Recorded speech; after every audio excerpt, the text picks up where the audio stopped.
प्रतिलेखन संख्या 25।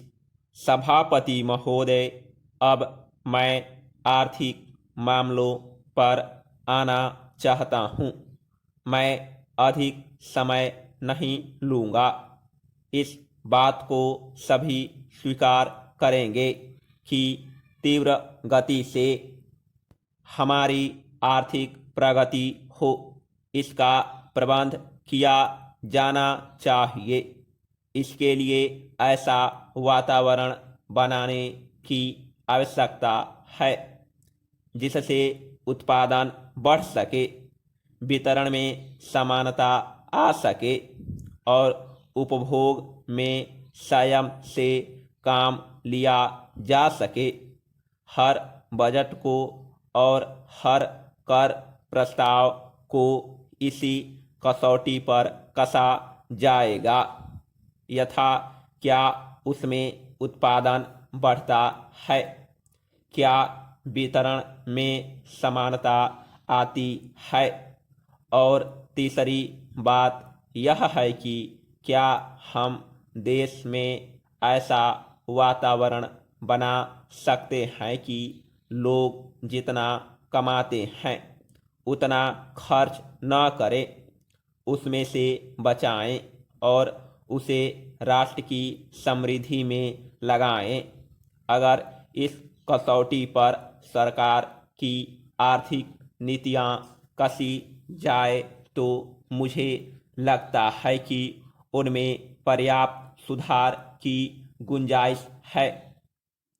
मैं वित्त मंत्री की कठिनाई को समझ सकता हूँ। विकास की आवश्यकता अधिक धन की मांग करती है। राज्य सरकारें अधिक कर लगाने के लिए तैयार नहीं है।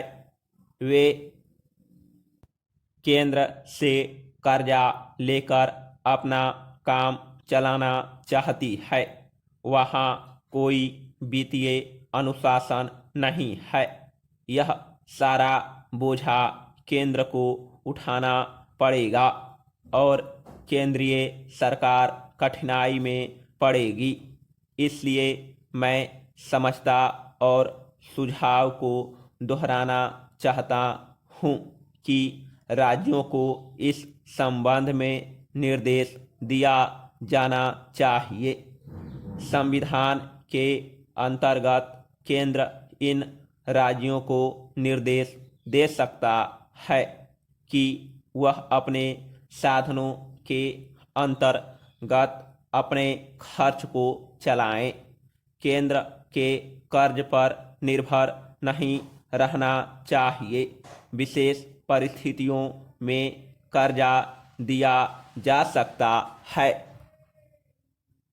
लेकिन कर्जा लेकर अपना काम चलाना यह उनका स्वभाव नहीं बनना चाहिए।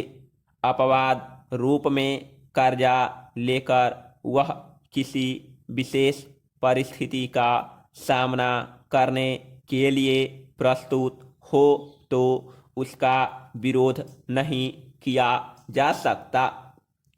दूसरी बात यह है कि देश में सादगी और संपत्ति को उड़ाने के बजाय उसे उत्पादक कार्यों में लगाने का वातावरण बनाना चाहिए। मैं नहीं जानता वित्त मंत्री महोदय इससे कहाँ तक सहमत होंगे, लेकिन आज देश में समाजवाद की चर्चा बहुत होती है। लोगों का समाजवाद की और देखने का दृष्टिकोण विकृत हो गया है। लोग हमें क्या मिलता है इस ओर ज़्यादा ध्यान देते हैं, हम कितना खर्च करते हैं इस ओर ध्यान नहीं देते हैं। समाजवाद बिना संपत्ति की अभिवृद्धि किए और बिना उसके समान वितरण के नहीं आ सकता। हमारा देश कृषि प्रधान देश है।